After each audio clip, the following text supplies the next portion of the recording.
Okay, we're down at the mill today, and today I'm just going to go through some really quick tips, specifically on a Fanuc based machine. Other machines, it'll be very similar, but I know a lot of comments I've got here recently, especially, have been questions about how to get started with a Fanuc control, especially if you bought a new machine and you've never used one before. I'm just going to go over some real quick tips and pointers, so stay tuned. And we'll get to it. Okay, the first thing, once you've got the machine correctly powered, you can watch one of my other install videos. I go over, you can actually have a leg offset on your 3-phase that will cause things to happen backwards. So if you get weird things like your tool changer is operating backwards or doesn't seem to be working, I'll always check that. Right now the machine, literally I've just powered it on. And I've hit the numerical control on button. It will come up to this screen, and then we'll actually go to ready stage. You'll hear some air actuation. So that right now this machine's still not ready to use. What we have to do is we need to home the machine. So what we want to do is go to zero reference. On some machines it's either the positive or negative. Let's see what this is labeled. This is just the manual feed label. So you need to hit one of these. On my machine, it's either one. So right now we've got zero reference selected. And we need to select an axis. I usually do the Z first. Just look in there, make sure nothing's gonna collide. And we're gonna push this. And it's gonna home. And you can do it in this manner. So we can go here. As you can see, it just homed the Z. That's what this indicator right here means. You can actually do these really fast and sequential. So I could go here, mash, even while the machine is still homing one position, and it will do them in order. So I'm going to do that now.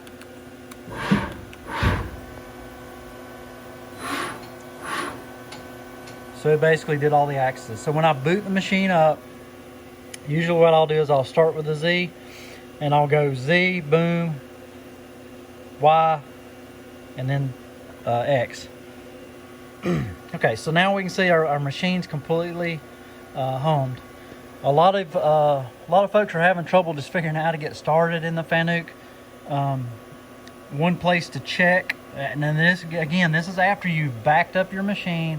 Make sure that your batteries are good. Those are all stuff that you need to do prior to even really running the machine. But as you can see here, we don't have any battery alarms. I've got fresh batteries in this machine. And I know it hasn't lost power or battery power.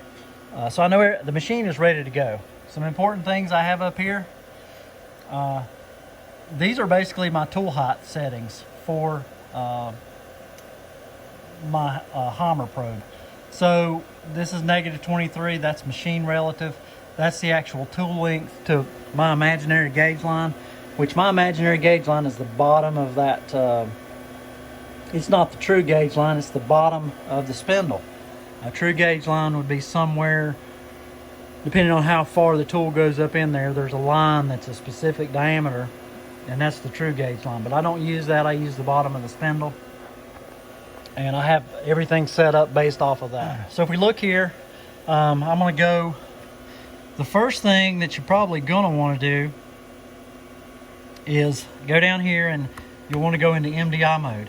Now MDI is just some place where you can manually go in, so I'll turn it to MDI. We're still on this screen.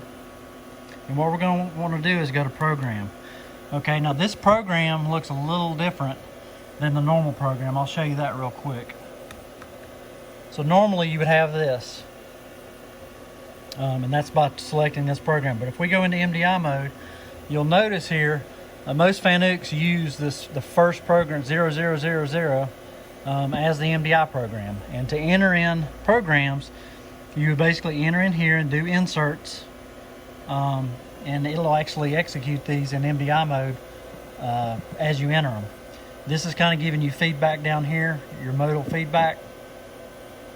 There's a couple of screens down here, and this may vary on your machine. So we'll go back to MDI. This is going to be current, and this is program. So program is going to take you basically to your MDI, out of your MDI program, and to program screen. So we're going to go back to MDI here. So this is where you would want to like try things out. Like if you want to try to, you know, start up the spindle or something like that, initiate an M code to start up the spindle, or you have tool change items that you want to do. This is where you would do it at. Now I'm going to take you into a sample program. This is the Cummins fuel nut program, and I'm going to go over this G code more in specific to my machine, or many Excel or many Fanuc machines. So I'm gonna basically, if you look here, the cursor is gonna move us down.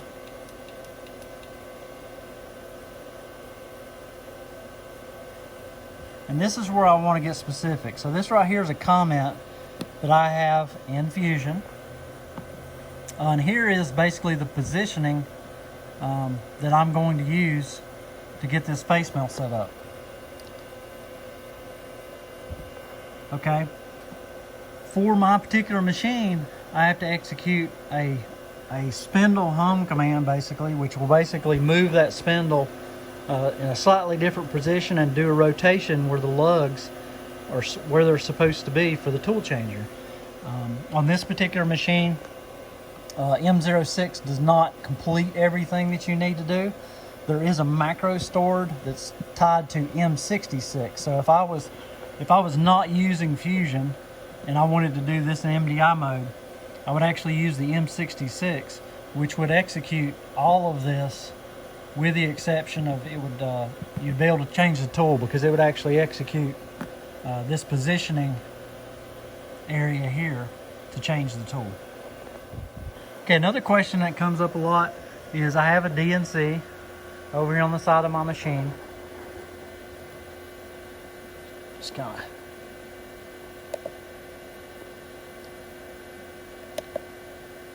so it basically has all my programs here. I can select which program I want. Let's say we were going to do this program. This is a soft jaw. You can see the code it shows you on here on the front of the screen. We can do function. I'm going to have to spin around here so I can see the screen a little better. Try to get some decent lighting. So we want to send that. So that now is saying it's ready. Okay, so a couple things. I could either try to load this into code space, or if I just wanted to run it, I would go here and go to tape. Okay, now in tape mode, this pretty much is ready to go. If I actually hit the green button, it would do some serial communications with this, and it would instantly start running that program from the DNC. Now that's different from using your DNC to load a program directly on the machine. If you're in tape mode, you're not able to edit or do anything with the program. It just runs it. And 90% of the jobs that I do, that's how I run it. To edit a program, you basically go over, on my particular machine, it's got an edit mode. You go over to that edit mode, and you can basically scroll your cursor. If there's a command that's already existing, you would type the new command in and do an alter. If you're adding new commands or want to insert a command, you use insert. So pay real close attention to these, how this works. So alter, insert, and delete. Those are the functions that you can do on the programming. So a lot of people have trouble with input on the Fanucs.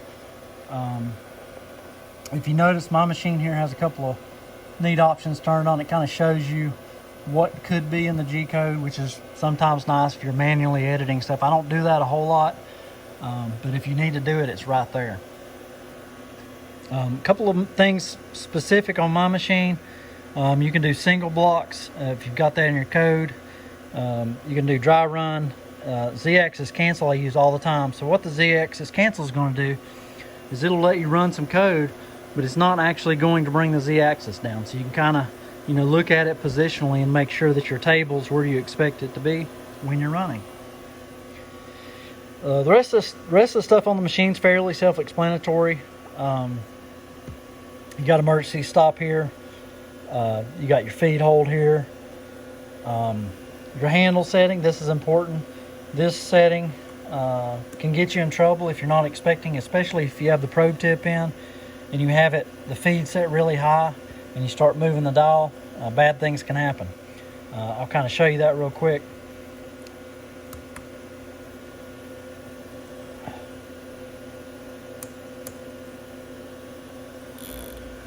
Okay, so you can see and hear the clicks of the difference between those two feed rates.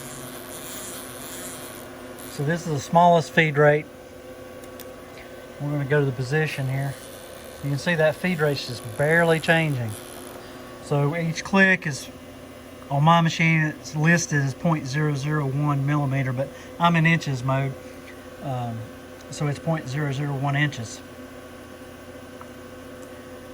And it can get incrementally faster. We'll go to the high setting, and that's the fast feed rate, and you can kind of see what's going on there.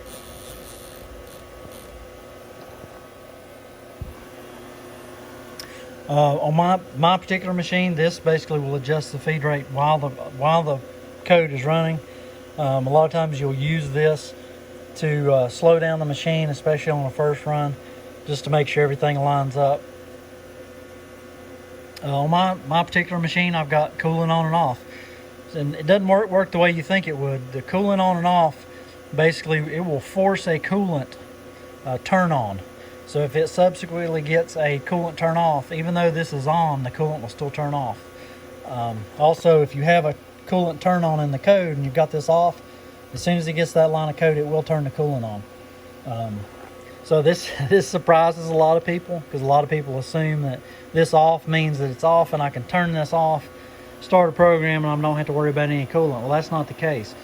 The way this machine is designed, what I do is I have a relief valve on the back of the machine. I can turn that valve off there, and even if the coolant pump turns on, it won't blow coolant all over the part.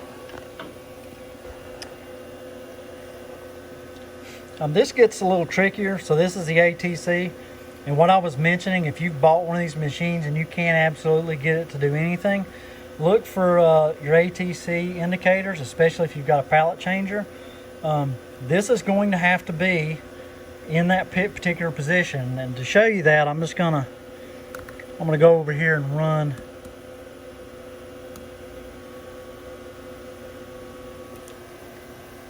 a program.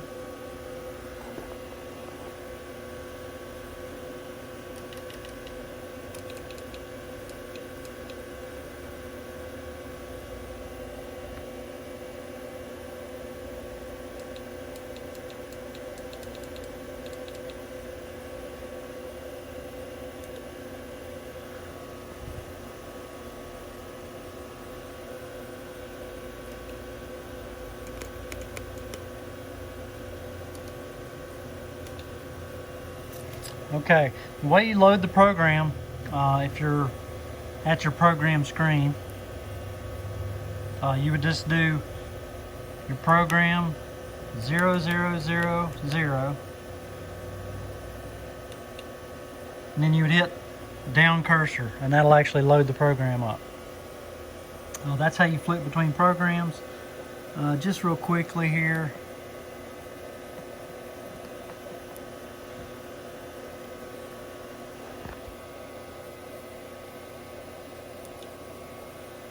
So you can get to this by basically being in edit mode.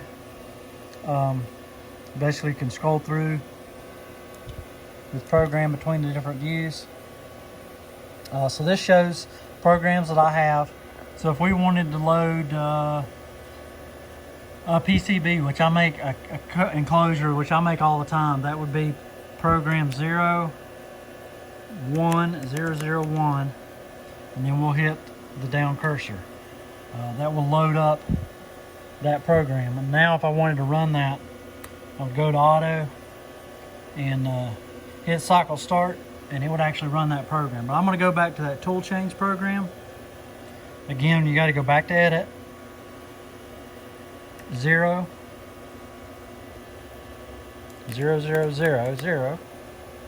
hit your down cursor. And this is just a program I have in here to just test tool changes. So this is a good example of what's happening during the tool change. So I execute a G91, G0, G30, Z0, M19, tool 6, M6. That initiates the tool change. So this block, if you were editing your post processor and wanted to include this tool change in your post processor, this is where you would do it. You may have to do other things like tool offsets, things like that. This particular machine is also set up that if you send an M66 rather than the M6 command, you could just do tool blah and M66, and it would actually do this alignment for you, and it would also do the work tool offset. Okay, so we're going to run this code here. We're in auto mode, and we're going to do a tool change. So as you can see, it oriented itself. It got to a particular position.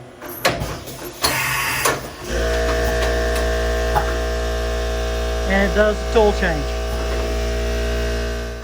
Okay, so that's a little bit about how the tool changes work. And what on my particular machine, your machine will vary, but a lot of the, especially if you're running like an Excel or any other common Fanuc OM series machine, they'll have something like this. Some have like integrated PMC ladders that do it. Mine in particular does not, and basically the magic is here. It has to be in a particular position. This is usually the case for pallet changes as well. So that the spindle and everything have to be in a particular position. And if you notice down here now, what wasn't lit before was this ATC. On my machine, I have a side door for tool changes, and I can go into the carousel mode here, and now I can actually rotate that carousel.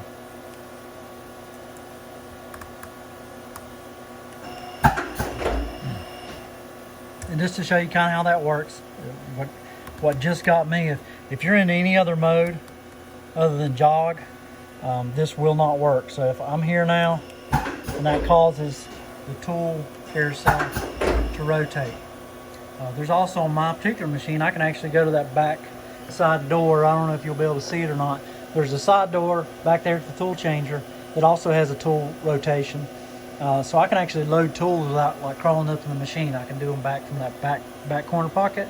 And as long as I've set this in jog, there's an identical control back there. I can hit this and jog the tool carousel. Another thing that gets people, and I have a video, you can dig it up. I'll try to put a link to it or a card on how this gauge offset works.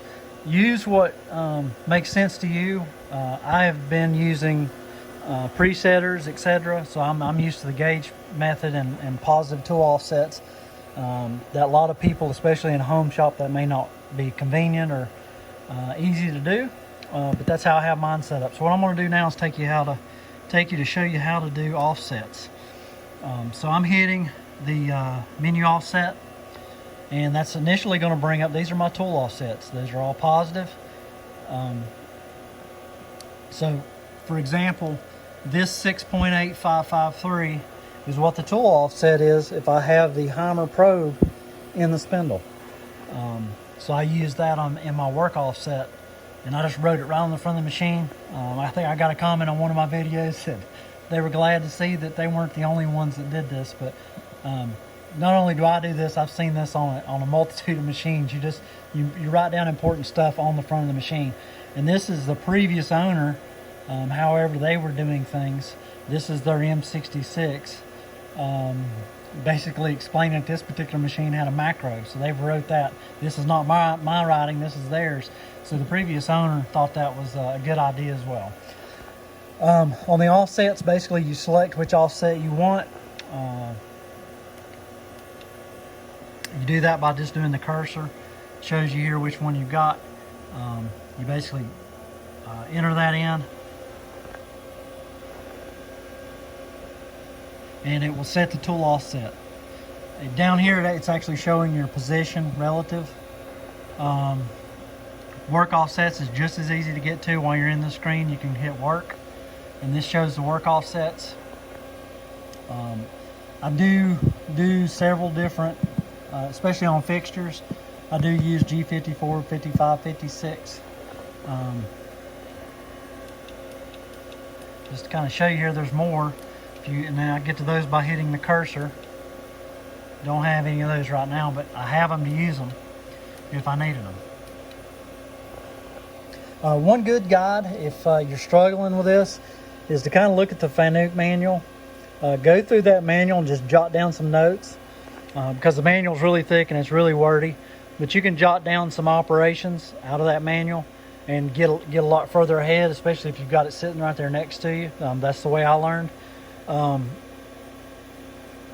The big thing on all the Fanucs is the fact that you've got to really pay attention to what you're entering in here, and you've got to think about what function you're doing. Am I altering the setting? Am I inserting a new one? Or am I deleting one? Okay, well, I hope this helps some folks out, and it's good to get down at the machine again. It's been probably at least 2 weeks since I did the maintenance on it, and I've only run a couple of jobs on it since then, but starting to get cold weather. I'll have to drain the coolant. I don't actually, my concern, I have the RO system behind it. The shop I don't heat all the time, and so it'll be shut down for machining for a little while to come, till spring hits, unless I do some steel and using carbide. But anyway, we'll see you on the next video. Be sure to like and subscribe. And again, thanks for everybody for leaving the comments on the last machining video. We'll talk to you later.